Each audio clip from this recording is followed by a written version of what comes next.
tapeheads, a nostalgic breed of video hoarders. Join me as I take a look at some of the most insane collections. Search the wild for that next rare find. And bask in the glory of VHS.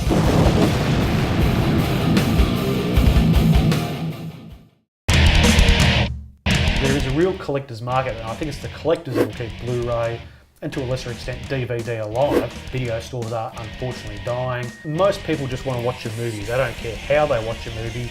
Back in the 80s, 90s, video was the only way to watch it. Horror is my main genre of interest. First horror film I saw was Nightmare on Elm Street Part 4, which I saw when I was in about grade 4 or so. My parents were always strict with what I watched, but Nightmare on Elm Street 4 was one of those ones that I managed to convince them to let me watch when it was on TV one night. All my friends can watch it, why can't I watch it, sort of thing, you know? When I was a kid, I was terrified of everything, you know, nightmares about Voltron and all sorts of stuff. But once I started watching horror movies, that's when I stopped having nightmares and, you know, overcame any fears that I had. So there's all those sort of reasons. That's been my history with horror, you know. When I watched Friday the 13th Part 2 for the first time, I had no idea what I was in for. And the main reason I wanted to watch Friday the 13th was because on Commodore 64 we had the Friday the 13th computer game. So my parents were sort of like, oh, if it's a movie based on a video game that we've got on the Commodore 64, it can't be too bad. Yeah, okay, you can watch Friday the 13th Part 2.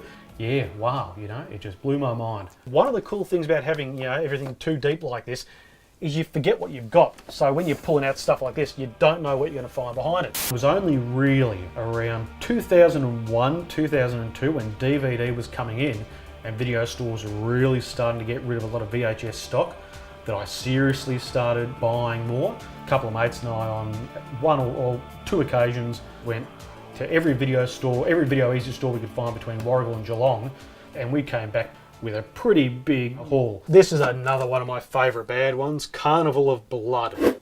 What? Ever checked out that one? That's a palace explosive that I've never seen. It was in the years later though, when Cassie and I got together. We got together in about 2004. Cassie was far more organised than what myself or my mates ever were. So Cassie and I did a bunch of Video Easy road trips where she'd gone online, mapped out every Video Easy store she could find between here and Warragul, had a list with the addresses and everything like that, and we went to store after store after store, stayed in a hotel in Geelong that night, and then come back, all the other stores we'd missed on the way back through.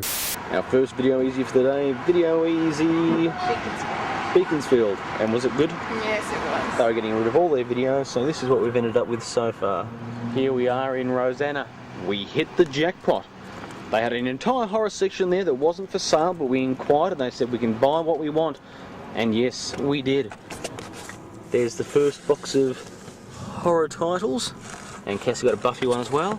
And here's our second box of horror titles, lots and lots and lots down there. By that time we were being far less selective in what we were buying because they were only $1 or $2 a tape, and you're coming across a lot of random things where you're just like, never seen this before, probably will never see it again if I don't buy it now. So, you know, I amassed a pretty large collection through there, as did Cassie did. When we bought this house together in 2009 and moved in together, then both our collections combined and it became, you know, even bigger. And hence why I've got a lot of doubles, because there was stuff that we both had, and yeah. That's one of the best stories I've ever heard. I have to see this. 2 of these. Yep. Christmas classic. That is amazing. You've got 2 of them. Both in decent condition too. Look at that. And this is a reverse side too, isn't it? I think it is. Let's crack it open and have a look. Yep, it should be on the other side, should be reversed. Yep. So that the kids wouldn't see a Santa Claus with an axe on the shelf, the stores were able to reverse it. Even though, on the back, there's Santa Claus attacking someone with an axe. Every Christmas, we watch this without fail. Yep, same here. Us collectors, we don't want to collect porcelain dolls, we don't want to collect sports memorabilia or whatever it may be. We want special edition Blu-rays and DVDs. We want the old school VHS that we grew up watching. And I think that's what will keep Blu-ray and DVD alive. It'll be the collector's market, you know. But the average consumer, they'll go Netflix, they'll go streaming. The few video stores that are still around, they'll go to them perhaps. But yeah, I think it's going to be the collector's market that will keep Blu-ray and DVD alive. Hi, I'm Zack Carlson in Austin, Texas in the US, and I'm going to show you my 6 favorite satanic horror films from our 4,600-ish film collection. This first one is Satan Place. This was a very regional, homemade US movie that was simultaneously released with a comic book. It concerns nudity, murder, and Satan. This movie is Eye of Satan. It was made by a guy named Cliff Twemlow. He was a British bouncer who decided to break into the film industry by making a shot-on-video action film called GBH about himself. And then he made this movie about a man who hangs out near a church and turns into a murderous panther. It also involves Satan. This movie is called Heaven is Only in Hell. It took me 8 years to find this tape. It is by a guy named Wim Vink. He is a true master of the backyard satanic arts, including the arts of Satan. Last but not least, the movie that took me 11 years to find, Satan War, which is also partially about Satan. This is a tape that I love so much, I'm just going to kiss it and kiss it. Mwah, mwah, mwah. Thank you very much. Please enjoy Video Hoarders. Oh, and I have 62 movies that start with the word blood. Look, there they are. Okay, thanks, bye.